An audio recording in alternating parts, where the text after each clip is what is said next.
चलिए, last class में हमने पढ़ा था कि हमें क्या सीखना है। हमें सीखना आपका फ़्लो चार्ट, क्योंकि फ़्लो चार्ट क्या करेगा, हमारे लॉजिक्स को डायग्रामेटिकली फॉर्म में कन्वर्ट करेगा। अब फ़्लो चार्ट के अंदर कौन कौन से टूल्स का हम इस्तेमाल करते हैं। हमने कहा बड़े सारे टूल्स का हम इस्तेमाल करेंगे। जो सबसे पहला टूल है उसकी शक्ल हमारे पास इस फॉर्म में आ रही है, अंडे की शेप में आ रही है, लेटा हुआ अंडा है, यानी हॉरिजॉन्टल अंडा है, हॉरिजॉन्टल ओवल शेप है। हमने कहा ये जो हमारा अंडा है ये दो चीज़ों के काम आता है। ये स्टार्ट को भी स्पेसिफाई करता है और साथ में ये स्टॉप को भी स्पेसिफाई करता है। कई किताबों के अंदर बिगिन नाम का शब्द इस्तेमाल करा जाता है, कई किताबों के अंदर एंड नाम का शब्द इस्तेमाल करा जाता है। अब लेटर से मैंने यहाँ पे क्या लिख दिया, मैंने यहाँ पे स्टार्ट लिख दिया तो शुरुआत हो गई। और उसके बाद लेटर से मैंने ये डब्बे बना दिए, और डब्बे बनाने के बाद जब मेरा फ्लो चार्ट का अंत हो रहा है तो मैंने यहाँ पे क्या बना दिया, स्टॉप बना दिया। यानी कुल मिला के ये पहला डब्बा हो गया, ये पांचवा डब्बा हो गया। इसने इंडिकेशन दिया कि फ्लो चार्ट यहाँ से स्टार्ट हो रहा है, इसने इंडिकेशन दिया फ्लो चार्ट यहाँ पे ख़त्म हो रहा है। एक फ्लो चार्ट के अंदर एक ही हमारे पास स्टार्ट आएगा और एक ही हमारे पास स्टॉप आएगा। आप ऐसा नहीं कर सकते कि आप मल्टीपल स्टॉप्स को लगा दें, ऐसा बिल्कुल नहीं कर सकते। एक ही स्टार्ट आएगा और एक ही हमारे पास आपका स्टॉप आएगा। यहाँ तक क्लियर हो गया बच्चों को। चलो, दूसरा बॉक्स हमारे पास कौन सा आता है आपका, दूसरा बॉक्स हमारे पास आता है आपका डेट इज़ प्रोसेसिंग बॉक्स। अब प्रोसेसिंग बॉक्स से क्या मतलब है, पहली बार शक्ल कैसे नज़र आती है, शक्ल आती है रेक्टेंगल शेप में। तो हमने कहा ये शक्ल है रेक्टेंगल शेप में। हमारे जीवन में कितने काम होते हैं, 3 काम होते हैं बेटा, इनपुट करना, प्रोसेस करना, आउटपुट करना। जब मैं यहाँ पे 2 + 2 डालूंगा तो यहाँ पे क्या आंसर आ जाएगा, 4 आ जाएगा। इसको हमने इनपुट का नाम दिया और बीच में हमने यहाँ पे क्या करा, काफ़ी सारी इंस्ट्रक्शंस लिख दी जो कि रेफ़र करेगा किसको, प्रोसेसिंग को। तो मैंने बोला भैया यहाँ पे किस तरह की प्रोसेसिंग हो रही है, मैंने कहा एडिशन वाली प्रोसेसिंग हो रही है। और यहाँ पे सब्ट्रैक्शन नहीं है, मल्टीप्लिकेशन नहीं है, डिवीज़न नहीं है। यहाँ पे जो भी प्रोसेस है वो हमारा एडिशन वाला प्रोसेस है। तो इनपुट से प्रोसेसिंग से पहले वाली हरकत को हमने क्या नाम दिया, इनपुट का नाम दिया। और प्रोसेसिंग से बाद वाली हरकत को हमने क्या नाम दिया, आपके आउटपुट का नाम यहाँ पे दिया होगा। ठीक है भैया। और प्रोसेसिंग को दर्शाने के लिए हम किसका इस्तेमाल करते हैं, रेक्टेंगल शेप का इस्तेमाल करते हैं। अब इसी प्रोसेसिंग के अंदर हमारे पास एक कॉन्सेप्ट आता है, उस कॉन्सेप्ट को हम कहते हैं वेरिएबल।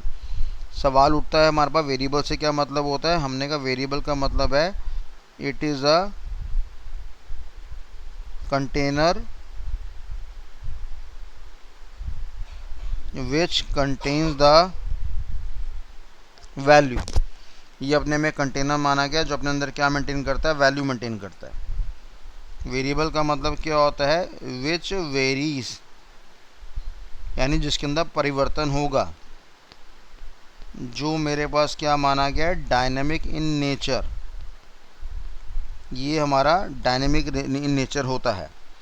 एग्जाम्पल के तौर पे मैंने यहाँ पे बोला a = 10, मैंने कहा b = 20, यहाँ पे मैंने कहा c = a + b। ये मैंने एक प्रोग्राम लिखा जहाँ पे हमने 3 इंस्ट्रक्शन लिख दिया। अब ध्यान देना बेटा, 10 को हमने यहाँ पे क्या नाम दिया, 10 को हम लोगों ने यहाँ पर आपका वैल्यू का नाम दिया है। 20 को मैंने यहाँ पे क्या नाम दिया, वैल्यू का नाम दिया है। ए को मैंने यहाँ पे क्या नाम दिया, वेरिएबल का नाम दिया। बी को मैंने यहाँ पे क्या नाम दिया, वेरिएबल का नाम दिया। अच्छा जी, सी को हमने क्या नाम दिया, वेरिएबल का नाम दिया। फिर ए और बी को भी हमने क्या नाम दिया, वेरिएबल का नाम दिया। पहली बात, वैल्यू की शक्ल कैसी होती है जी, वैल्यू की शक्ल हमारे पास ऐसी होती है जैसे आपका 1 हो गया, 5 हो गया, 10 हो गया, 500 हो गया, या 5 करोड़ हो गया। ये सारे हमारे पास क्या वैल्यू है। इसी वैल्यू का मेरे पास एक पर्यायवाची नाम है जिसको हमने बदले में क्या नाम दिया, कांस्टेंट का नाम यहाँ पे दिया हुआ है। कांस्टेंट क्यों कहते हैं इसको, क्योंकि ये हमारा स्टैटिक इन नेचर होता है। स्टैटिक का मतलब क्या होता है, जिसमें कोई भी चेंजेस नहीं आते, जो फिक्स्ड होता है वो स्टैटिक होता है। अगर मैं कहता हूँ बेटा 5 लिख के दिखाओ, तो जाहिर सी बात है 5 ऐसे ही लिखेंगे। क्या इसकी शक्ल चेंज करके मैं कह सकता हूँ ये 5 है? सर बेवकूफ़ वाली बातें कर रहे हो, 5 की शक्ल तो हमेशा ऐसे ही रहेगी। तो यानी ये हमारे पास क्या माना गया, आपका कांस्टेंट माना गया है, इसलिए इसको कांस्टेंट भी कहते हैं, वैल्यू भी कहते हैं। ये बात समझ में आ गई आपको। अच्छा, अब हमने क्या बोला, वेरिएबल क्या होता है। हमने कहा वेरिएबल का मतलब होता है कंटेनर। अब जैसे मान लो मैंने यहाँ पे 100 लिखा हुआ है, तो 100 मेरे पास यहाँ पे क्या बन गया, आपका वैल्यू बन गया। और ए मेरे पास क्या बन गया, आपका वेरिएबल बन गया, क्योंकि ये कंटेनर है, इसके अंदर वैल्यू को डाल रहे हैं। 100 को हमने डाल दिया, किस में डाल दिया, ए नाम के वेरिएबल में डाल दिया। और इस डालने को अंग्रेज़ी में हम क्या कहते हैं, इस डालने को अंग्रेज़ी में हम कहते हैं असाइनमेंट। क्या कहते हैं बच्चों, इस डालने को अंग्रेज़ी में हम क्या कहते हैं, डैट इज़ आपका असाइनमेंट। तो हमने 100 को असाइंड कर दिया, किसके अंदर असाइंड कर दिया, ए नाम के वेरिएबल के अंदर असाइंड कर दिया। यहाँ तक क्लियर होगी बात सभी को? चलो अच्छी बात है यहाँ पे। इसके बाद देखने वाली बात हमारे पास ये आ रही है कि असाइनमेंट के बारे में आपको एहसास हो गया। अब मान लो मैंने यहाँ पे लिखा ए के अंदर 10 है, बी के अंदर यहाँ पे 40 है, मैंने कहा C is equal to A plus B. ठीक है बेटा, तो मैंने क्या बोला, ये मेरे पास आपका वैल्यू है, ये मेरे पास आपका वैल्यू है, और ये दोनों मेरे पास क्या आपके वेरिएबल्स हैं। अब सी मेरा क्या बैठा हुआ है, ये भी वेरिएबल बैठा हुआ है, ए और बी मेरे पास क्या बैठा हुआ है बेटा, ये भी वेरिएबल बैठा हुआ है। अब दोनों में फ़र्क क्या है, दोनों में फ़र्क ये है कि ये लेफ्ट हैंड साइड में है मेरा, और ये मेरे पास आपका राइट हैंड साइड में है। ठीक है जी, तो लेफ्ट हैंड साइड वाला क्या करता है, हमेशा मेंटेन्स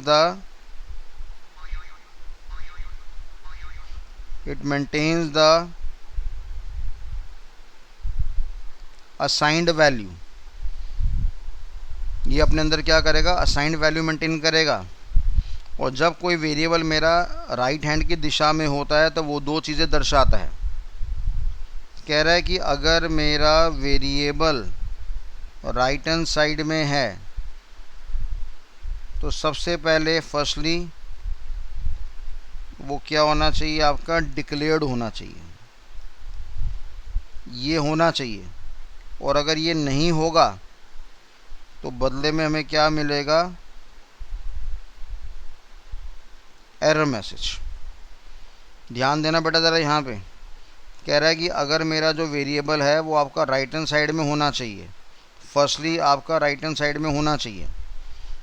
अगर फर्स्टली आपका राइट हैंड साइड में डिक्लेयर्ड होना चाहिए, अगर ये नहीं होगा तो बदले में क्या मिलेगा, एरर मैसेज। इस पॉइंट को समझने का प्रयास करना। उम्मीद कर रहा हूँ कॉपी लेकर बैठे हो, पेन लेकर बैठे हो, नोट साथ साथ बना रहे हो।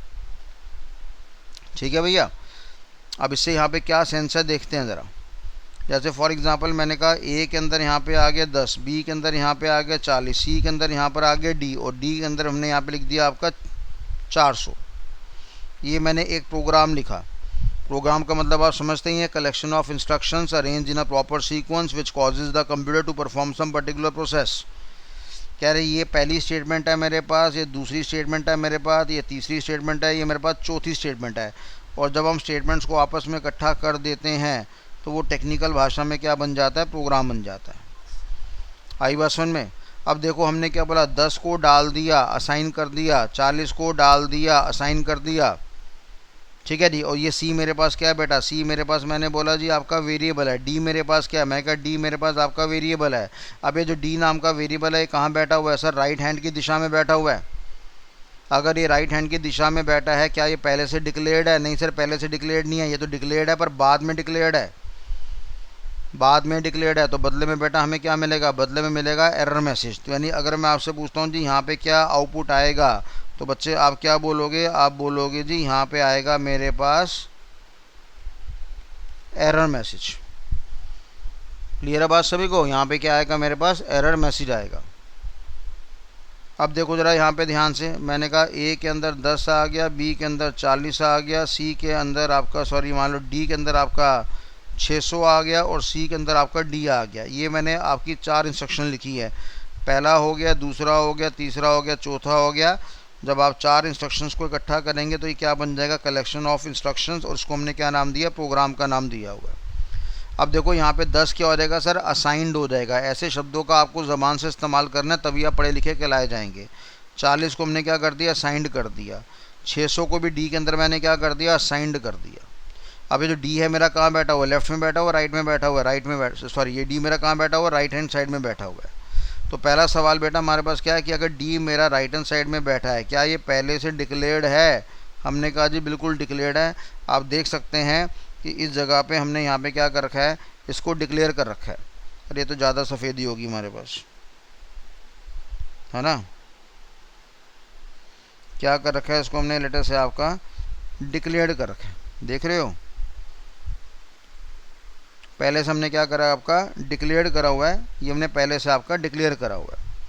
इस्तेमाल करने से पहले डिक्लेयर करा हो तो ठीक है, अब बदले में एरर मैसेज नहीं आएगा। ये बात समझ में आ गई आपको। चलो अब सेकंड पॉइंट सीखने वाली क्या बात है बेटा, यहाँ पे सेकंड पॉइंट सीखने वाली बात यह है कि अगर मेरा वेरिएबल कहाँ पर होता है, आपका राइट हैंड साइड में होता है, ठीक है, then we have to consider its internal contents. अगर वेरिएबल मेरा राइट हैंड साइड में है तो हमें क्या करना पड़ेगा, तब हमें इसके अंदर के कंटेंट्स को कंसिडर करना पड़ेगा। ठीक है जी, आओ देखते हैं। मैंने कहा ए के अंदर 10 आ गया, बी के अंदर 40 आ गया, डी के अंदर लेट से 400 आ गया, और मैंने कहा C is equal to A plus B plus D. ठीक है जी, ये मेरे पास पहला है, ये मेरे पास दूसरा है, ये तीसरा इंस्ट्रक्शन है, ये चौथा है। चारों को हमने इकट्ठा करा तो क्या बन गया, कलेक्शन ऑफ इंस्ट्रक्शन, जिसको हमने क्या नाम दिया, प्रोग्राम। अब बताओ 10 को अगर मैं बोलूँगा 10 क्या है बेटा, वेरिएबल है कि वैल्यू है, तो आप क्या बोलोगे, वैल्यू है। 40 बेटा वेरिएबल है कि वैल्यू है, वैल्यू है। 400 मेरे पास वेरिएबल है कि वैल्यू है, वैल्यू है। अगर मैं बोलूँगा ए बी और डी क्या है मेरे पास, तो आप साफ बोलेंगे it is a container which contains the value, जिसको हमने वेरिएबल का नाम यहाँ पे दिया हुआ है। इतना ज्ञान सबको हो गया, बहुत बढ़िया। अच्छा, अगर आपको लगता है कि आप इसका आंसर दे सकते हैं तो वीडियो को यहीं पॉज कर दिया करो, कमेंट बॉक्स में मार दिया करो आंसर कि देखो सर मैंने आपको आंसर बता दिया आपके बोलने से पहले। मैं उसको चेक करूँगा, एनालाइज करूँगा और देखूँगा बच्चों का दिमाग कहाँ तक चल रहा है। अब देखो यहाँ पे ये जो हमारे पास आपका आ रहा है, ये हमारे पास राइट हैंड साइड में आ रहा है और ये मेरे पास लेफ्ट हैंड साइड में आ रहा है। तो लेफ्ट हैंड साइड वाला भी बेटा मेरे पास क्या वेरिएबल है, और राइट हैंड साइड वाला भी बेटा मेरे पास क्या वेरिएबल है।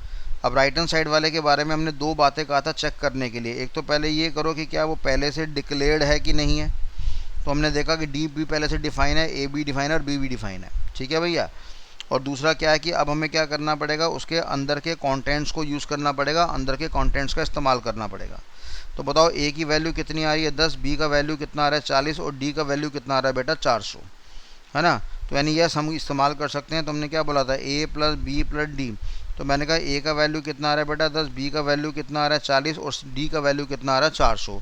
तो अगर मैं इसको जमा करूँगा तो कितना आंसर आ जाएगा 440, नहीं 450। 40 और 10 50 हो गया प्लस 400, यानी कि 450 मेरे पास आंसर आ गया। ठीक है भैया। तो ये मेरे पास सॉल्यूशन हो जाएगा। अगर मैं बोलूँगा कि हमारे सी के अंदर क्या वैल्यू जा रही है, तो पहले इसने कैलकुलेशन करा, फिर इसने वैल्यू को डाला, तो हमने कहा 450 आ गया। ठीक है बच्चों, क्लियर है बात सभी को। चलो बहुत बढ़िया। अब बताना ज़रा, यहाँ पे मैंने कहा ए के अंदर यहाँ पे 100 पड़ा हुआ है, बी के अंदर यहाँ पे 400 पड़ा हुआ है, सी के अंदर यहाँ पे डी पड़ा हुआ है और डी के अंदर यहाँ पे 500 पड़ा हुआ है। फटाफट मेरे को बता दो भैया, अगर मैं पूछता हूँ कि बताओ सी के अंदर क्या वैल्यू होगी, तो बताओ क्या आंसर दोगे आप। वीडियो को यहीं पॉज करो, कमेंट बॉक्स में आंसर मार दो कि आप क्या जवाब दोगे। ए के अंदर 100 गया, बी के अंदर 400 गया और सी इज इक्वल टू मैंने डी कह दिया और फिर डी के अंदर 500। मेरा पहला सवाल सुनो। अगर मैं आपसे पूछता हूँ बेटा बताओ मेरे को, ये जो हमारा 100 है ये वेरिएबल है कि वैल्यू है, तो पहले तो आपको ये अपनी आत्मा से पूछना और वहीं पे कमरे में बैठे बैठे आवाज़ मारो ये वेरिएबल है कि वैल्यू है। तो आप क्या बोलोगे, सर ये हमारे पास आपका वैल्यू है। 400 मेरे पास क्या है बेटा, आपका वैल्यू है। ए को मैं क्या डिफाइन करूंगा, वेरिएबल। बी को मैं क्या डिफाइन करूंगा, वेरिएबल। सी को भी बेटा मैं क्या बोलूँगा, वेरिएबल। ये 500 को मैं क्या बोलूँगा, आपका वैल्यू। और डी को मैं क्या बोलूँगा, आपका वेरिएबल। यहाँ वाले डी को मैं क्या बोलूँगा, ये सवाल बड़ा इंपॉर्टेंट है। इसमें काफ़ी सारे बच्चे 90% बच्चे गलत हो जाते हैं। अगर मैं आपसे पूछता हूँ बताओ बेटा डी को हम क्या बोलेंगे, इसको मैं वेरिएबल डिफाइन करूँ या वैल्यू डिफाइन करूँ। अगर आप अपने दिमाग को टेस्ट करना चाहते हैं तो वीडियो को यहीं पॉज करो और आंसर ठोक दो, चाहे आंसर गलत हो, कोई दिक्कत वाली बात नहीं है। ज़्यादा गलत आंसर आएंगे तो नेक्स्ट क्लास में मैं एक और एग्जांपल लेके समझाऊंगा, सही आंसर आएंगे तो हम आगे बढ़ जाएंगे। ठीक है बेटा। तो हमने यहाँ पे बोला कि डी मेरा वेरिएबल है कि वैल्यू है। तो पहली बात, वैल्यू की शक्ल कैसी होती है पहचान के लिए, वैल्यू की शक्ल होती है 10 हो गया, 20 हो गया, 50 हो गया, 400 हो गया, 300 हो गया, 200 हो गया, ऐसी शक्ल होती है हमारे पास। अब यहाँ पे जो डी की शक्ल है वो हमारे पास क्या है, वैल्यू नहीं है, ये हमारे पास बदले में क्या माना गया, आपका वेरिएबल माना गया है। ठीक है बच्चे, ये हमारे पास क्या माना गया, आपका वेरिएबल माना गया है। It is a variable. अब बताओ ये वेरिएबल मेरे पास कहाँ बैठा हुआ है, डी नाम का। हमने कहा डी नाम का जो वेरिएबल है वो आपका राइट हैंड साइड में बैठा हुआ है। अब राइट हैंड साइड में है तो पहले हम क्या चेक करते हैं, क्या ये पहले से डिक्लेयर्ड है। बिल्कुल सही बात है, क्या ये पहले से डिक्लेयर्ड है, नहीं सर पहले से डिक्लेयर्ड नहीं है, तो बदले में हम क्या मिल जाएगा, बदले में हमें मिल जाएगा एरर मैसेज। आई बात समझ में? तो जब आप गूगल में, सैमसंग में कहीं जाएंगे तो इस तरह का टेस्ट आपका लिया जाएगा और आपको वो टेस्ट पास करना होगा। ठीक है मेरे प्यारे बच्चों, तो ये जानकारी होगी हमारी किसके बारे में, प्रोसेसिंग बॉक्स के बारे में। तो प्रोसेसिंग बॉक्स की शक्ल कैसी आती है, रेक्टेंगल्स की शेप में आती है। क्या क्या काम कर सकता है, हमने कहा 2 काम कर सकता है। एक तो इसके अंदर हम असाइनमेंट करते हैं और दूसरा हम यहाँ पे क्या करते हैं, हमने कहा यहाँ पे कैलकुलेशन भी होती है और उसके बाद हमारे पास यहाँ पर आपका असाइनमेंट भी होता है। प्रोसेसिंग बॉक्स के अंदर हम क्या करते हैं, एक स्पेशल तरह के ऑपरेटर का या सिंबल का इस्तेमाल करते हैं और वो जो ऑपरेटर का साइन होता है वो किस फॉर्म में होता है, आपका इक्वल टू की फॉर्म में होता है। जैसे मैंने कहा a इज़ इक्वल टू 600, तो ये जो मेरा है इक्वल टू, ये मेरे पास क्या माना गया, आपका ऑपरेटर माना गया है। और ये मेरे प्यारे बच्चों कौन सा ऑपरेटर माना गया है, मैंने कहा ये मेरा असाइनमेंट वाला ऑपरेटर माना गया है। It is considered as an assignment operator. ठीक है बच्चे, तो यानी कि ये 2 काम करते हैं, असाइनमेंट भी करता है और मेरा कैलकुलेशन प्लस असाइनमेंट भी करता है। अगर मैंने कहा a इज़ इक्वल टू 10 तो ये क्या हो गया, असाइनमेंट हो गया। मैंने कहा b इज़ इक्वल टू 400, ये भी क्या हो गया, असाइनमेंट हो गया। मैंने कहा c is equal to a plus b, तो पहले यहाँ पे क्या हुआ, कैलकुलेशन हुआ, फिर इसको यहाँ पे डाल दिया गया, तो ये मेरे पास क्या हो गया, असाइनमेंट हो गया। तो पहले कैलकुलेशन होगा फिर मेरा असाइनमेंट होगा। क्या यहाँ तक क्लियर है सभी बच्चों को? चलो बढ़िया, ये क्लियर हो गया आपको। तो यानी कि मैंने आपको बोला कि ये शक्ल स्टार्ट और स्टॉप की होती है। इसको स्टार्ट बॉक्स के नाम से भी जानते हैं और स्टॉप बॉक्स के नाम से भी जानते हैं। ख़ास बात क्या है, एक फ्लो चार्ट के अंदर एक स्टार्ट होगा एक स्टॉप होगा। कुछ किताबों के अंदर हम इसको बिगिन नाम के शब्द से भी जानते हैं, कुछ किताबों के अंदर हम इसको एंड नाम के शब्द से भी जानते हैं। भाड़ में जाए कुछ भी लिखो, बस दर्शाना चाहिए यहाँ से गेम स्टार्ट है, यहाँ से गेम स्टॉप है। ठीक है बच्चा। दूसरी बात हमारे पास यहाँ पे क्या आ रही है कि हमने दूसरा बॉक्स कौन सा पढ़ा, आपका रेक्टेंगल बॉक्स पढ़ा आपका। ठीक है जी, रेक्टेंगल बॉक्स हमने क्या बोला, कितने ये किस किस काम आता है, तो आप क्या बोलेंगे, सर ये हमारा आपका काम आता है किसके, असाइनमेंट के काम आता है। और दूसरा ये हमारा पहले कैलकुलेशन फिर हमारा असाइनमेंट के काम आता है।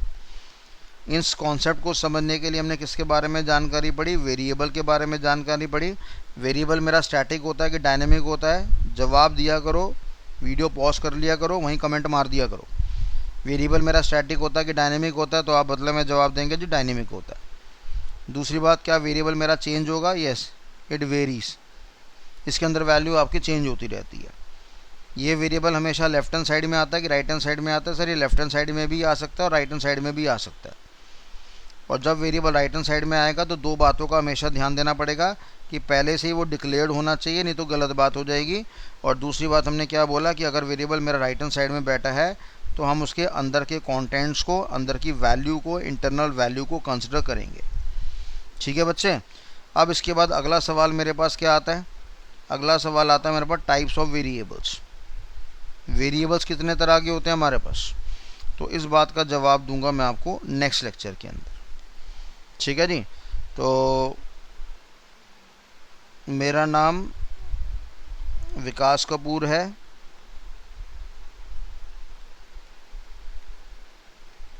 इस नंबर से आप संपर्क कर सकते हैं मेरे को। किसी को कोई पर्सनल डाउट है तो व्हाट्सएप करो, फ़ोन पे बात करो, बता दूंगा भैया। कहीं कहीं कॉन्सेप्ट में दिक्कत आ रही है। ठीक है जी। अपने फ्रेंड्स को ज़रूर रेफ़र करो ताकि ज़्यादा से ज़्यादा बच्चे इसका बेनिफिट ले सकें। हमारा यूट्यूब चैनल और इंस्टाग्राम चैनल ज़रूर ज्वाइन करो। लक्ष्य एजुकेशन के नाम से हमारा चैनल है। ठीक है जी। कोई इंसान दिल्ली में रहता है, मिलने आना चाहता है, रोहिणी में हमारा सेंटर है। वैसे दिल्ली में हमारे 10 सेंटर हैं, पर मेजरली अगर मैं मिलूँगा तो रोहिणी में मिलूँगा। और जो मेरा मिलने का प्रेफर टाइम होता है वो शाम को 5 से 6 के बीच में होता है। तो अगर आप इस समय मिलना चाहते हैं तो आप मेरे से 24 घंटे पहले एक अपॉइंटमेंट ले लें ताकि मैं आपके लिए समय रिजर्व कर सकूं और आप मिलने आ सकते हैं, कुछ भी अगर आपको डिस्कशन करना है तो। ठीक है बच्चों, तो ये सारी इन्फॉर्मेशन है। और कमेंट में ज़रूर बताना वीडियो कैसे लग रहा है। आप अच्छी बात करेंगे तो अच्छी बात है, गंदी बात करेंगे तो हम उसको सुधारने का प्रयास करेंगे। और ज़्यादा से ज़्यादा बच्चों को बताया जाए। बस यही आपसे रिक्वेस्ट है, ताकि बच्चों के 2 लाख, 2.5 लाख, 3 लाख रुपए ना ख़राब हो जाएं। उनको फ्री में क्लासेस मिल रही है। अभी जावा प्लस डीएस से स्टार्ट करेंगे, फिर आगे सी प्लस डीएस से स्टार्ट करेंगे, आगे आर्टिफिशियल इंटेलिजेंस भी लेकर आएंगे, मशीन लर्निंग भी लेकर आएंगे, डीप लर्निंग भी लेकर आएंगे। अब मैं शुरू हो गया हूँ, अब मैं शुरू हो गया तो शुरू हो ही जाऊँगा भैया। धीरे धीरे काफ़ी सारी चीज़ आपकी कवर कर देंगे। राइट एवरीवन, चलिए thank you so much. Bharat माता की जय, वंदे मातरम, जय हिंद।